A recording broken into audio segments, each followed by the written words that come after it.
Now, there's an article on the angel of the Lord in a popular site called godquestions.org.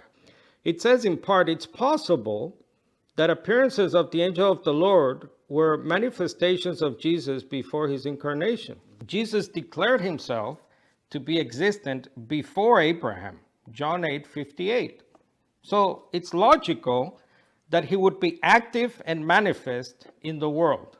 So this would mean that whenever people are said to have seen God in the Old Testament, what we call theophanies, in reality, they're really Christophanies. That is the pre-incarnate, as Trinitarians call them, or the pre-human Jesus, as many non-Trinitarians put it.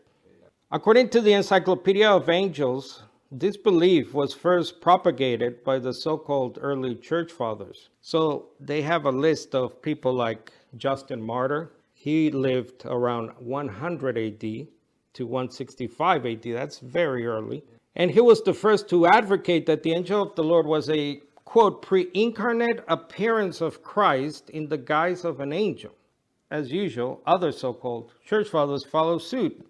So you have a guy called Clement of Alexandria, that's about 150 to 220. He wrote that it was Christ who wrestled with Jacob. You have a saint, so-called saint called Hilary. Now this guy took Jesus' words in John 8:56, where Abraham saw my day, Jesus says, to mean that he was the angel who visited Hagar in the desert in Genesis 16. And Jesus was one of the three men or angels who visited Abraham in Genesis 18 and 19. And then we have good old Saint Augustine. He broadened the idea of the angel messenger of the Lord to include the Holy Spirit. And this view apparently prevailed for over a millennium.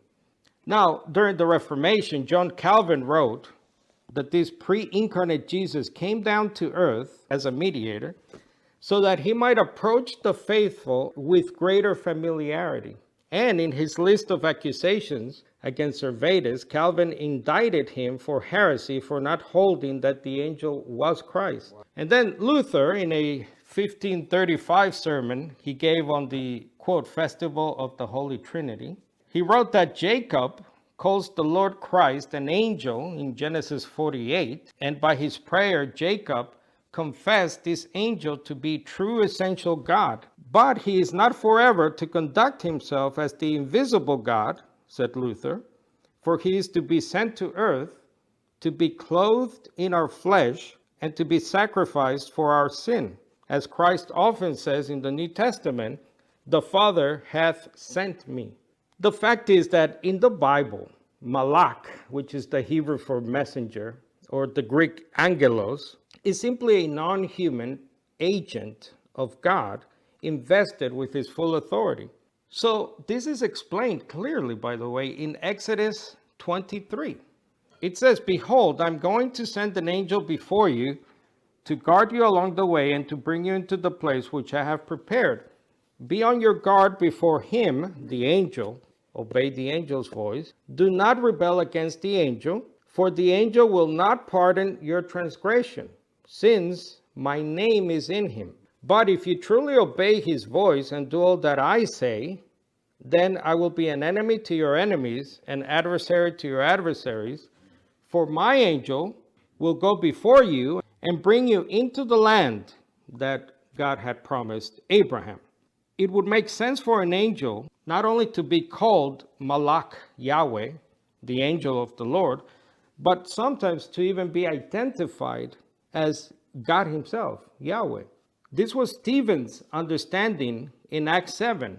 He says to his would-be judges and eventual executioners, after 40 years had passed, an angel appeared to him, that is Moses, in the wilderness of Mount Sinai. The noted English poet and Protestant John Milton wrote that if that angel had been Christ or the supreme God, it is natural to suppose that Stephen would have declared it openly, especially on such an occasion where it might have tended to strengthen the faith of the other believers and strike his judges with alarm. Now, ultimately, for John Milton, this wasn't even a question that mattered to him, whether it was Christ or not. The subject of inquiry now is whether the children of Israel understood that angel to be really Jehovah. If they did so understand, it follows that they must have conceived either that there were two Jehovahs or that Jehovah and the angel were one in essence, which no rational person will affirm to have been their belief. These are quotes from a fuller article John Milton wrote called Of the Son of God and the Holy Spirit, and that's available on our Focus on the Kingdom.org site.